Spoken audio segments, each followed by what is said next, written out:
গুপ্তের উপরে এখন খুব সরব আলোচনা চলতেছে, অথচ ইসলাম আল্লাহ রসুলকে 3 বছর গোপনে দাওয়াত দেওয়ার জন্য রসুল্লাহকে আদেশ করেছেন।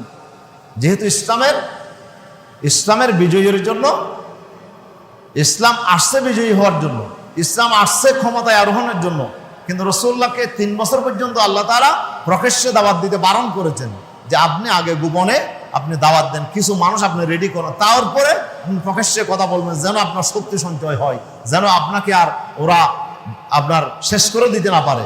ইসলামের বিজয়ের জন্যই এই 3 বছর হচ্ছে ইসলামের এটা ব্যাকগ্রাউন্ড। এটি যদি না হতো, এই 3 বছর ইসলাম বিজয় লাভ করতো না। কথা কি বুঝাইতে পারছি কিনা? এই 3 বছর না হলে 20 বছরে ইসলামের যেই শৌর্যবীর্য, ইসলামের যেই বিজয়ের ইতিহাস হয়েছে, এটা সম্ভব হতো না যদি 3 বছরের দাওয়াতি কার্যক্রম আল্লাহ রসুল না চালাতেন। কিন্তু এই 3 বছরটা রসুল্লাহকে আল্লাহ তাআলা প্রকাশ্যে দাওয়াত দিতে নিষেধ করেছেন। প্রকাশ্যে দাওয়াত দেবেন না, আপনি গোপনে দাওয়াত দেন, কিছু মানুষ রেডি করেন, এরপর আপনি দাওয়াত দেবেন।